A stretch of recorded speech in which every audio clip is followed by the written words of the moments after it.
તો મિત્રો આજનો આ વિડીયો તમારા માટે ખૂબ જ ખાસ અને મહત્વપૂર્ણ છે, કારણ કે આજે આપણે એવી મોટી માહિતી વિશે વાત કરવા જઈ રહ્યા છીએ જે ઘણા સમયથી દરેક પેન્શનર અને કર્મચારી આતુરતાથી રાહ જોઈ રહ્યા હતા। તો મિત્રો, શું તમને ખબર છે કે હવે ટૂંક જ સમયમાં લાખો કર્મચારીઓ અને પેન્શનરોના ખાતામાં એકસાથે મોટી રકમ જમા થવાની શક્યતા ઊભી થઈ રહી છે। તો મિત્રો, શું ખરેખર 8મા પગાર પંચના અમલીકરણ સાથે બાકી રહેલા ડીએ એરર્સ સાથે મળી શકે છે? અને જો મળે તો કેટલી મોટી રકમ મળી શકે? આ બધા જ પ્રશ્નોના સચોટ અને વિગતવાર જવાબ આજે આપણે આ વિડીયોમાં જાણીશું। એટલે મિત્રો, આ વિડીયો અંત સુધી જરૂરથી જોડાયેલા રહેજો। પરંતુ એ પહેલાં એક નાનકડી વિનંતી છે કે જો તમે આપણી ચેનલ પર નવા છો તો આ ચેનલને જરૂરથી સબસ્ક્રાઈબ કરી લેજો, કારણ કે આ ચેનલ પર અમે દરરોજ પેન્શનર તેમજ સરકારી કર્મચારીઓને લગતી તમામ માહિતી લાવતા રહીએ છીએ। તો મિત્રો, સૌથી પહેલાં આપણે સમજીએ કે આ આખી ચર્ચાનો મુખ્ય મુદ્દો શું છે। તો હાલમાં દેશભરના કરોડો કેન્દ્ર અને રાજ્ય સરકારના કર્મચારીઓ અને પેન્શનરો 8મા પગાર પંચની રાહ જોઈ રહ્યા છે।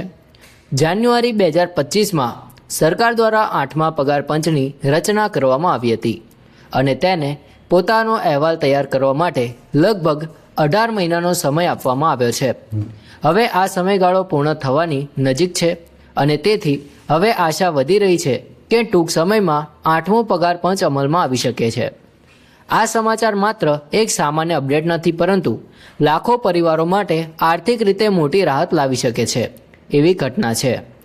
હવે મિત્રો, એક મહત્વપૂર્ણ પ્રશ્ન એ છે કે 8મો પગાર પંચ લાગુ થશે ત્યારે કર્મચારીઓ અને પેન્શનરોને શું ફાયદો મળશે? તો સૌથી પહેલો અને મોટો ફાયદો હશે 8મા પગાર પંચમાં વધારો। જી હા મિત્રો, હાલમાં 7મા પગાર પંચ હેઠળ મળતા પગારમાં નોંધપાત્ર વધારો થઈ શકે છે। ફિટમેન્ટ ફેક્ટર જે હાલમાં 2.57 છે તે વધારીને 3 અથવા 3.25 સુધી લઈ જવાની માંગ કરવામાં આવી રહી છે। જો આ માંગ સ્વીકારવામાં આવે છે તો હાલનો લઘુત્તમ મૂળભૂત પગાર 18,000 રૂપિયાથી સીધો 54,000 રૂપિયા સુધી પહોંચી શકે છે। આ માત્ર એક આંકડો નથી, પણ કર્મચારીઓના જીવન સ્તર સુધારવા માટે એક મોટી તક છે। મિત્રો, હવે આપણે વાત કરીએ સૌથી મહત્ત્વના મુદ્દા વિશે, એટલે કે બાકી રહેલી રકમ એટલે કે ડીએ એરર્સ વિશે। તો ઘણા સમયથી કર્મચારીઓ અને પેન્શનરો આ બાબતે રાહ જોઈ રહ્યા છે કે સરકાર આ બાકી રકમ ક્યારે ચૂકવશે। તાજેતરના અહેવાલો મુજબ જો 8મું પગાર પંચ અમલમાં આવે છે તો લગભગ 20 મહિનાનો એરિયર્સ એકસાથે ચૂકવવામાં આવી શકે છે। મિત્રો, હવે વિચાર કરો કે જો કોઈ વ્યક્તિને એકસાથે લાખો રૂપિયાની રકમ મળે તો તેના જીવનમાં કેટલો મોટો ફેરફાર લાવી શકાય। મિત્રો, હવે આપણે આને ઉદાહરણથી સમજીએ તો જો કોઈ કર્મચારીનો મૂળભૂત પગાર 18,000 રૂપિયા છે તો તેને આશરે 3.5 લાખથી લઈને 5.5 લાખ રૂપિયા સુધીનો એરર્સ મળી શકે છે, જ્યારે ઊંચા પગાર ધરાવતા કર્મચારીઓ માટે આ રકમ 9 લાખથી લઈને 15 લાખ રૂપિયા સુધી જઈ શકે છે। આ રકમ કોઈ નાની બાબત નથી। આ એક પરિવારના ઘણા વર્ષોના ખર્ચને સરળ બનાવી શકે છે, દેવું ઉતારવામાં મદદરૂપ બની શકે છે અને ભવિષ્ય સાથે સચોટ યોજના બનાવવા માટે ઉપયોગી બની શકે છે। મિત્રો, હવે એક મહત્ત્વનો મુદ્દો એ છે કે આ બધું ક્યારે થશે? તો સામાન્ય રીતે દરેક 10 વર્ષે એક નવું પગાર પંચ લાગુ કરવામાં આવે છે, એટલે કે 8મો પગાર પંચ જાન્યુઆરી 2026થી અમલમાં આવી શકે તેવી પૂરેપૂરી શક્યતા છે। પરંતુ હજી સુધી કોઈ સત્તાવાર જાહેરાત કરવામાં આવી નથી, એટલે આ માહિતી અંદાજ અને અહેવાલો પર આધારિત છે। છતાં જે રીતે પરિસ્થિતિ આગળ વધી રહી છે તે જોતાં એવું લાગી રહ્યું છે કે હવે વધુ સમય રાહ જોવાની જરૂર નહીં પડે। મિત્રો, સરકાર આ પ્રક્રિયાને વધુ પારદર્શક બનાવવા માટે કર્મચારીઓ પાસેથી સૂચનો માંગતી જોવા મળી રહી છે। માય ગવર્મેન્ટ પોર્ટલ પર કર્મચારીઓ અને પેન્શનરો પાસેથી પ્રતિસાદો મંગાવવામાં આવી રહ્યા છે અને છેલ્લી તારીખ 30 એપ્રિલ 2026 રાખવામાં આવી છે। આ એક સારો મોકો છે જેમાં કર્મચારીઓ પોતાની માંગ અને સૂચનો સરકાર સુધી પહોંચાડી શકે છે। હવે મિત્રો, અહીં એક મહત્ત્વપૂર્ણ વાત સમજવી જરૂરી છે કે આ બધા આંકડા હજુ અંદાજ આધારિત છે, એટલે કે આ રકમમાં થોડો ફેરફાર થઈ શકે છે, પરંતુ એક વાત નિશ્ચિત છે કે 8મો પગાર પંચ લાગુ થશે તો કર્મચારીઓ અને પેન્શનરોને મોટો આર્થિક લાભ મળશે। મિત્રો, આજે વધતી મોંઘવારી વચ્ચે સામાન્ય માણસ માટે જીવન જીવવું મુશ્કેલ બનતું જઈ રહ્યું છે। આવી સ્થિતિમાં પગાર અને પેન્શનમાં વધારો થવો ખૂબ જ જરૂરી બની જાય છે। 8મો પગાર પંચ માત્ર એક સરકારી પ્રક્રિયા નથી, પરંતુ લાખો લોકો માટે જીવનમાં સુધારો લાવવાનું એક મોટું સાધન છે. અંતમાં મિત્રો, જો તમે પણ પેન્શનર છો અથવા કોઈ સરકારી કર્મચારી છો, તો આ માહિતી તમારા માટે ખૂબ જ મહત્વપૂર્ણ છે. આવનારા સમયમાં તમારી આર્થિક સ્થિતિમાં મોટો ફેરફાર આવી શકે છે. તેથી સાવચેત રહો, સત્તાવાર જાહેરાતો પર નજર રાખો અને ખોટી માહિતીથી દૂર રહો. તો મિત્રો, હાલમાં દેશભરમાં સૌથી વધુ ચર્ચાનો વિષય બન્યો છે 8મો પગાર પંચ. દરેક કેન્દ્ર સરકારના કર્મચારી અને પેન્શનર એક જ પ્રશ્ન પૂછે છે કે નવા પગાર પંચથી તેમના પગારમાં અને પેન્શનમાં કેટલો વધારો થશે. તો મિત્રો, આપ સૌ જાણો છો કે 7મા પગાર પંચ પછી ઘણા વર્ષો વીતી ગયા છે અને હવે કર્મચારીઓ અને પેન્શનરો બંને નવા પગાર પંચની આતુરતાથી રાહ જોઈ રહ્યા છે. 8મો પગાર પંચ માત્ર પગાર વધારાનો વિષય નથી, પરંતુ તે લાખો પરિવારોના જીવનમાં સુધારો લાવવાનો એક મોટો નિર્ણય છે. મિત્રો, સૌથી મહત્વપૂર્ણ બાબત છે ફિટમેન્ટ ફેક્ટર. ફિટમેન્ટ ફેક્ટર એટલે એક એવો ગુણાંક જેના આધારે કર્મચારીના હાલના મૂળ પગારને વધારીને નવો મૂળ પગાર નક્કી કરવામાં આવે છે. 7મા પગાર પંચમાં આ ફિટમેન્ટ ફેક્ટર 2.57 હતો, જેના કારણે મોટા પ્રમાણમાં પગાર વધારો થયો હતો. હવે 8મા પગાર પંચમાં ફિટમેન્ટ ફેક્ટર કેટલો રહેશે તે સૌથી મોટો પ્રશ્ન છે અને વિવિધ અહેવાલો અનુસાર આ ફેક્ટર 1.70થી લઈને 2.86 સુધી હોઈ શકે છે.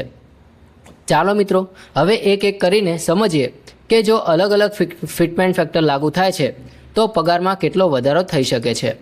તો મિત્રો, જો 1.70 ફિટમેન્ટ ફેક્ટર અપનાવવામાં આવે છે તો લેવલ 1ના કર્મચારીઓ માટે મૂળ પગાર 18,000 રૂપિયાથી વધીને લગભગ 30,600 રૂપિયા થઈ શકે છે. આ વધારો જોતાં એવું લાગે છે કે વધારો થયો છે, પરંતુ હકીકતમાં આ વધારો મર્યાદિત ગણાય, કારણ કે મોંઘવારીના દરને ધ્યાનમાં લઈએ તો આ વધારો પૂરતો નથી. તેવી જ રીતે લેવલ 2ના કર્મચારીઓના પગાર 21,700થી વધીને લગભગ 36,890 રૂપિયા થઈ શકે છે અને લેવલ 6ના કર્મચારીઓનો પગાર લગભગ 35,400થી વધીને 60,000 સુધી પહોંચી શકે છે. એટલે કે લગભગ 70% જેટલો વધારો જોવા મળી શકે છે. હવે મિત્રો, જો સરકાર મધ્યમ માર્ગ અપનાવે અને ફિટમેન્ટ ફેક્ટર 2.15 નક્કી કરે છે તો પરિસ્થિતિ એકદમ બદલાઈ શકે છે. લેવલ 1ના કર્મચારીઓનો પગાર 18,000થી વધીને લગભગ 38,700 રૂપિયા થઈ શકે છે. એટલે દર મહિને લગભગ 20,000થી વધુનો સીધો લાભ મળશે. આ માત્ર એક ઉદાહરણ છે, પરંતુ આથી સમજાઈ જાય છે કે 8મો પગાર પંચ કેટલો મોટો ફાયદો આપી શકે છે. લેવલ 10ના કર્મચારીઓ માટે પણ પગારમાં ભારે વધારો થઈ શકે છે અને ઉચ્ચ અધિકારીઓ માટે તો આ વધારો લાખોમાં જઈ શકે છે. આથી મિત્રો, જો 2.15 ફિટમેન્ટ ફેક્ટર લાગુ થાય તો દરેક કર્મચારી અને પેન્શનર માટે આ એક સોનાની તક બની શકે છે. મિત્રો, હવે સૌથી વધુ ચર્ચામાં રહેલો મુદ્દો છે કે 2.86 ફિટમેન્ટ ફેક્ટર. મિત્રો, જો આ ફેક્ટર લાગુ થાય છે તો પગારમાં અદ્ભુત વધારો જોવા મળશે. લેવલ 1ના કર્મચારીનો પગાર 18,000થી વધીને 51,480 સુધી પહોંચી શકે છે.